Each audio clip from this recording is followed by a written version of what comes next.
بسم اللہ الرحمن الرحیم۔ السلام علیکم میرے بچوں۔ آج کے لیکچر میں جعفری جو کہ آپ کے کورس میں شامل ہے ان کا تعارف اور ان کی نظم پرانا کوڈ جو ہے وہ پڑھیں گے۔ سید محمد جعفری بچے بنیادی طور پر شاعر ہیں، طنزیہ و مزاحیہ شاعر ہیں، اور یہ 1905 ستائیس دسمبر 1905 کو بھرتپور جو کہ برطانوی ہندوستان میں تھا وہاں پیدا ہوئے، اور والد کا نام سید محمد علی جعفری تھا، اور ان کے والد بھی ماہر تعلیم تھے۔ یہی وجہ تھی کہ انہوں نے ابتدائی تعلیم جو ہے وہ اپنے گھر ہی پہ حاصل کی تھی، اور ان کے والد کیا تھے؟ ماہر تعلیم تھے اور اسلامیہ کالج کے پہلے پرنسپل بھی تھے۔ یہ شرف بھی انہیں حاصل تھا، اسلامیہ کالج کے وہ پہلے پرنسپل رہے تھے، اور انہوں نے محمد جعفری نے گورنمنٹ کالج لاہور سے BSc آنرس کیمسٹری میں کیا۔ کیمیا کسے کہتے ہیں؟ کیمسٹری کو کہتے ہیں۔ اس کی سند حاصل کی، ڈگری حاصل کی، اور اعلیٰ تعلیم کے حصول کے لیے، اپنی علمی پیاس بجھانے کے لیے، علم کی تشنگی بجھانے کے لیے، علمی پیاس بجھانے کے لیے یہ کہاں پہ جاتے ہیں؟ یہ اورینٹل کالج لاہور جاتے ہیں، اور وہاں پہ فارسی اور انگریزی ادب میں MA کرتے ہیں۔ ان کے اساتذہ میں جن کا شمار ہے وہ پطرس بخاری ہیں۔ پطرس بخاری ان کے استاد رہے ہیں، اور یہی وجہ ہے کہ جس قسم کے اساتذہ انسان کو میسر آتے ہیں تو ان کی شخصیت کا اثر بچوں پہ بھی نظر آتا ہے۔ تو یہ خود بھی کیا ہیں؟ ایک طنزیہ و مزاحیہ شاعر ہیں۔ سید محمد جعفری نے بچے میو اسکول آف آرٹس سے مصوری، خطاطی اور سنگ تراشی کی تعلیم اور تربیت بھی حاصل کی، اور پھر اس کے بعد کچھ عرصہ جو ہے یہ محکمہ تعلیم سے بھی وابستہ رہے، اور بعد میں وزارت اطلاعات و نشریات سے وابستہ ہو گیا۔ اب یہ وزارت اطلاعات و نشریات کہاں کے تھے بچے؟ یہ 1940 میں برطانوی ہند کی وزارت اطلاعات و نشریات کے ادارے سے یہ منسلک ہو گئے، اور پھر وہی سے ہی انہوں نے ریٹائرمنٹ حاصل کی۔ مطلب 1940 کو اس سے منسلک ہوئے اور 1966 میں وہ وہاں سے ریٹائر ہوئے۔ یہ سارا عرصہ اسی کے ساتھ وابستہ رہے۔ اور سید محمد جعفری ان کا شمار کیا ہے؟ طنزیہ و مزاحیہ شعراء میں ہوتا ہے، اور ان کے ہاں ظرافت مزاح کو کہتے ہیں بچے، اور طنز کو ملکی اور سماجی اصلاح کا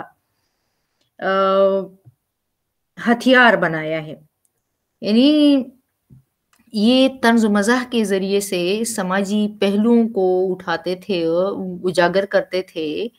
اصلاح کا بیڑا جو ہے وہ انہوں نے اس طریقے سے لیا تھا۔ کوئی جو ہے وہ نثر کے ذریعے سے کرتا تھا، نثر میں کوئی ناول کو بنیاد بناتا تھا، ناول کی مدد سے قوم کی اصلاح کرتا تھا، کوئی جو ہے سر سید احمد خان کی طرح مضامین کا سہارا لیتا تھا۔ انہوں نے کیا کیا؟ انہوں نے نظموں کے ذریعے، اور نظم میں کس چیز کا استعمال کیا؟ طنز و مزاح کا استعمال کیا۔ ان کا طنز جو ہے وہ شدید ضرور ہے، کاری ضرور ہے، بھرپور ضرور ہے، مگر شگفتہ ہے، اور کاری جو ہے اس سے لطف اندوز بھی ہوتا ہے، اور ساتھ ساتھ اس کے اندر اس کو سوچنے پہ بھی مائل کرتا ہے، کاری کو غور و فکر کرنے پہ مائل کرتا ہے، اور اپنی اصلاح کرنے کی دعوت دیتا ہے۔ انہوں نے کیا کیا ہے؟ سید محمد جعفری جو ہیں وہ ملک کی ثقافت اور تہذیب و تمدن کو مغربی اثرات سے پاک دیکھنا چاہتے تھے۔ یہ چیز ان کو یہ بڑا کڑتے تھے اس سے کہ ہماری قوم کس جانب جا رہی ہے، کس کی پیروی کر رہی ہے، کس کی تقلید میں زندگی گزار رہی ہے۔ تو یہ بنیادی طور پر اپنے ایک قدامت پسند انسان، اپنی تہذیب کے دلدادہ، اپنی ثقافت سے محبت رکھنے والے، اپنے ثقافت کے شیدائی تھے. اور یہی وجہ ہے کہ جو نظم آپ کے کورس میں شامل ہے پرانا کوٹ، اس میں بھی انہوں نے غلامانہ ذہنیت کو طنز کا نشانہ بنایا ہے. اور ساتھ ساتھ غلام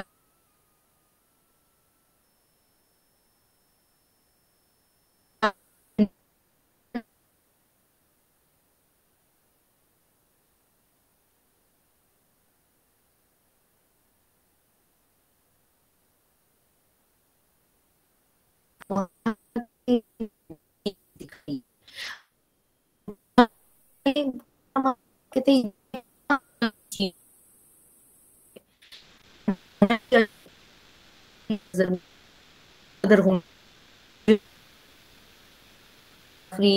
کو انتہائی ناگوار گزرتی تھی. تو یہ پرانا کوٹ تو انہوں نے ایک علامت کے طور پر استعمال کی ہے. معاشرے میں صرف ایک کوٹ نہیں ہے، ہر جگہ پہ، ہر مقام پہ آپ دیکھتے ہیں کہ ہم بیرونی چیزوں کو کیا دیتے ہیں، اہمیت دیتے ہیں، ترجیح دیتے ہیں اپنی ملکی چیزوں پر.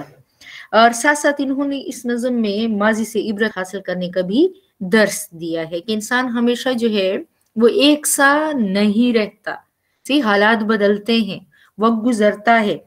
تو بہت خوبصورت نظم ہے، انشاءاللہ آپ لوگ بہت کچھ اس سے سیکھیں گے. اور سید محمد جعفری جو ہے، ان کا کلام یعنی ان کی علمی خدمات کیا ہے، انہوں نے کیا کچھ لکھا ہے، ادب میں ان کا کیا حصہ ہے، شاعری میں ان کا کیا حصہ ہے. تو بچے ان کے دو مجموعہ ہائے کلام ہیں.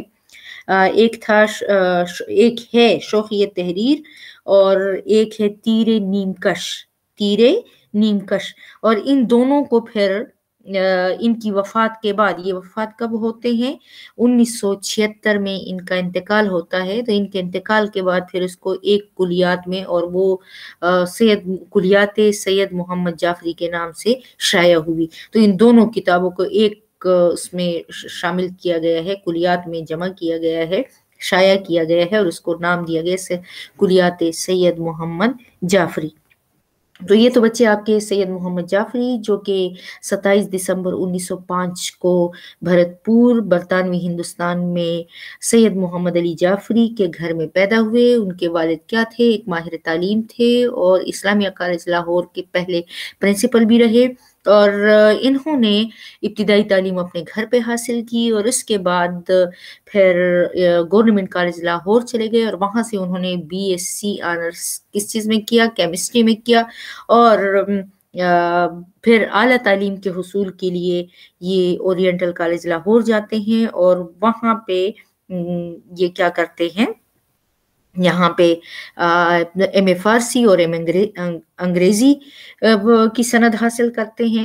یہاں پہ ان کے اساتذہ میں انگریزی میں ان کے استاد تھے ممتا پور مزاح نگار جو ہیں پطرس بخاری، ان کے اساتذہ میں شامل تھے.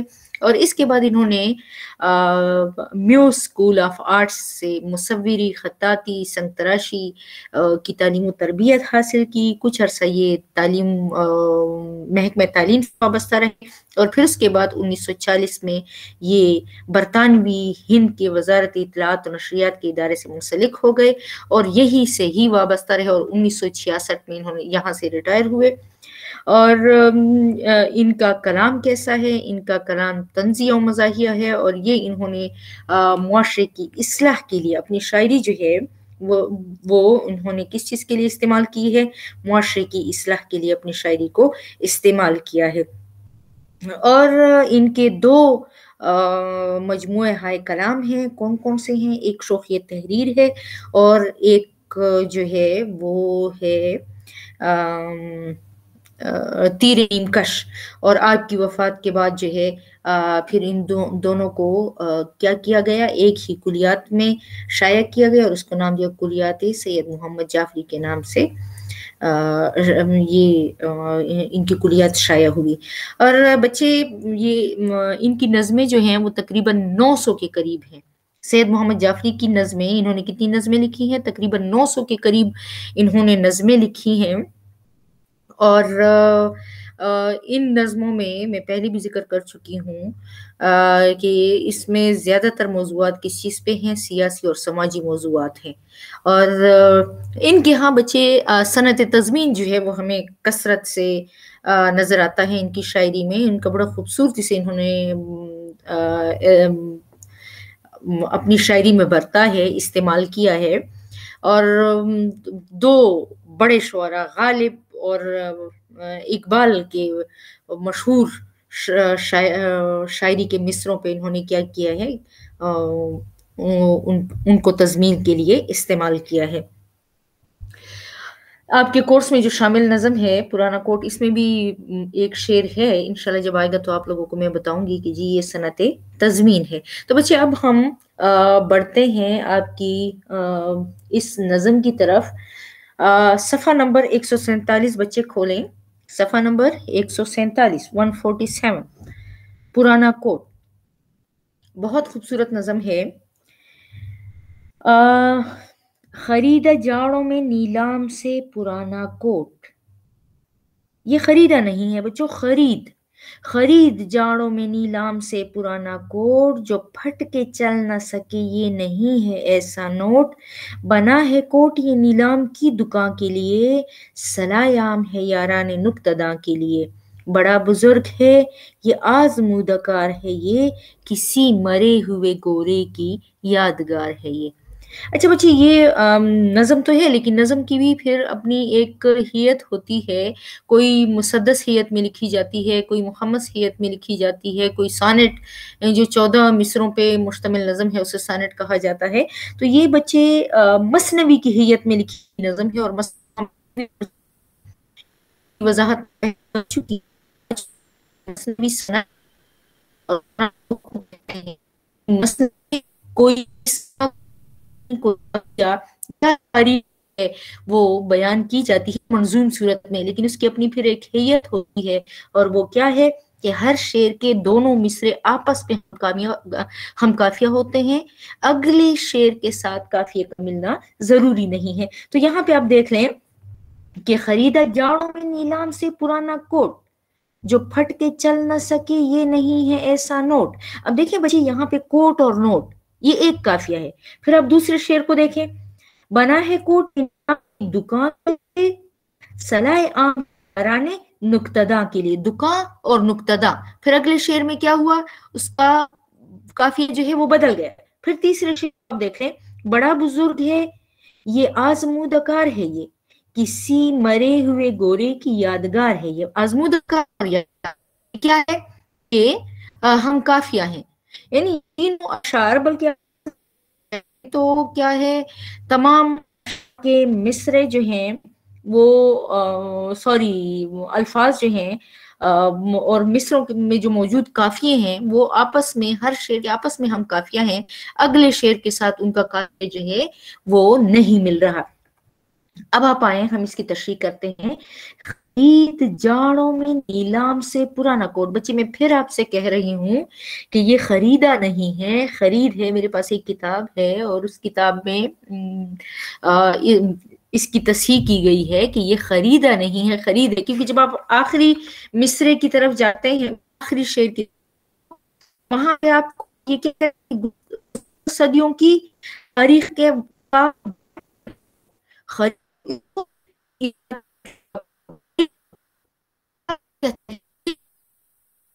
ایک سبق ہے کوٹ.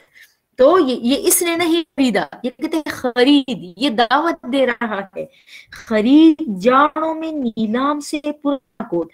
خرید یعنی خرید لیں جاڑوں میں، سخت سردی میں، نیلام سے، کباڑ سے، لنڈا بازار سے، پرانا کوٹ. پرانا کوٹ، اس کوٹ جو پھٹ کے چل نہ سکے یہ نہیں ہے ایسا نوٹ. جو پھٹ کے چل نہ سکے یہ نہیں ہے ایسا نوٹ. اب اچھے نوٹ عموماً جب پھٹ جاتا ہے، جب ہم اس پر اسکاچ ٹیپ وغیرہ لگا لیتے ہیں